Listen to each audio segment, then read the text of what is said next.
नमस्कार भक्तों, आप सभी को संतुष्टि चतुर्थी के शुभ दिन की ढेरों शुभकामनाएं। आज हम आपको सुनाने वाले हैं संकष्टी चतुर्थी की सबसे पौराणिक कथा। सतयुग में अत्यंत सरल एवं सत्यनिष्ठ स्वभाव के हरिश्चंद्र नामक एक प्रतापी राजा थे।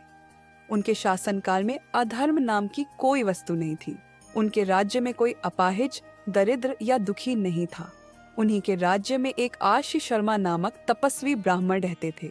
एक पुत्र की प्राप्ति के बाद वह स्वर्गवासी हो गए। पुत्र का भरण पोषण उनकी पत्नी करने लगी।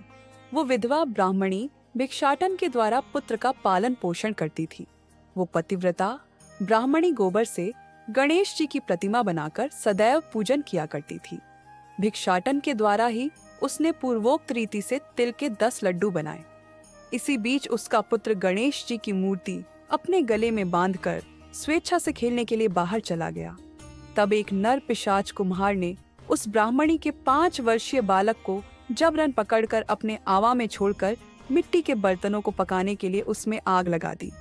इधर उसकी माता अपने पुत्र को ढूंढने लगी। उसे ना पाकर वो बड़ी व्याकुल हुई।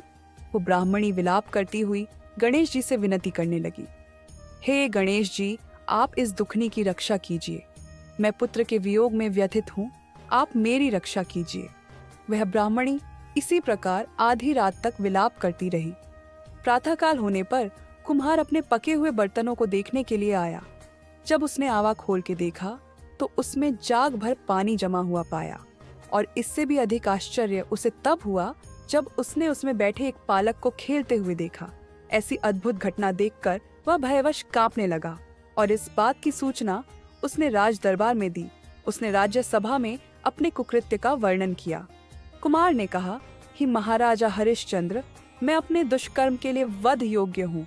उसने आगे कहा, ही महाराज, कन्या के विवाह के लिए मैंने कई बार मिट्टी के बर्तन पकाने के लिए आमा लगाया, परंतु मेरे बर्तन कभी नहीं पके और सदैव कच्चे रह गए। तब मैंने भयभीत होकर एक तांत्रिक से इसका कारण पूछा। उसने कहा कि चुपचाप किसी बच्चे की तुम बलि चढ़ा दो, तुम्हारा आवा पाक जाएगा। मैंने सोचा कि मैं किसके बालक की बलि दूं। मैंने अपनी पत्नी से परामर्श किया कि आशी शर्मा ब्राह्मण मृत हो गए हैं। उनकी विधवा पत्नी भीख मांगकर अपना गुजारा करती है। यदि मैं उसके पुत्र की बलि दे दूं तो वो मेरा कुछ बिगाड़ ना पाएगी और मेरे बर्तन भी पक जाएंगे। मैं इस जघन्य कर्म को करके रात में निश्चित होकर सो गया।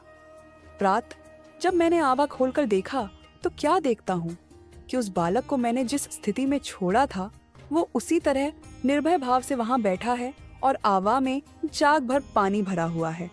इस भयावह दृश्य से मैं कांप उठा और इसकी सूचना देने आपके पास आया हूँ। कुमार की बात सुनकर राजा बहुत ही विस्मित हुए और उस बालक को देखने आए। बालक को प्रसन्नता पूर्वक खेलते देखकर मंत्री से राजा ने कहा, ये क्या बात है?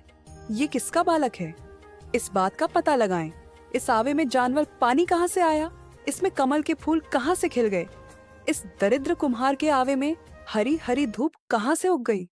बालक को ना तो आग की जलन हुई, ना इसे भूख प्यासी है। यह आवे में भी वैसा ही खेल रहा है मानो अपने घर में खेल रहा हो।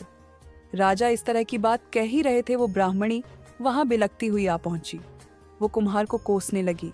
जिस प्रकार गाय अपने बछड़े को देखकर रंभाती है, ठीक वही अवस्था उस ब्राह्मणी की थी। वह अपने बालक को गोद में लेकर प्यार करने लगी और कांपती हुई है के सामने बैठ गई। राजा हरिश्चंद्र ने पूछा कि है ब्राह्मणी, इस बालक के ना जलने का क्या कारण है? क्या तू कोई जादू जानती है अथवा तूने कोई धर्माचरण किया है जिसके कारण बच्चे को आज तक नहीं आई?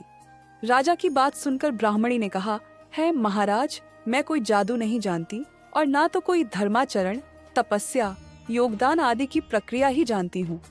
है राजन, मैं तो संकट नाशक गणेश चतुर्थी का व्रत करती हूँ। भगवान गणेश की कृपा से ही मेरा पुत्र सुरक्षित बचा है। माना जाता है कि इसी दिन से प्रत्येक मास की गणेश चतुर्थी का व्रत आरंभ हुआ।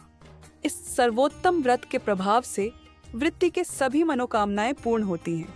जो भी मनुष्य इस पवन व्रत को करता है उसे पूर्ण सफलता मिलती है। वो पृथ्वी लोक के समस्त सुखों को भोग कर मोक्ष को प्राप्त होता है।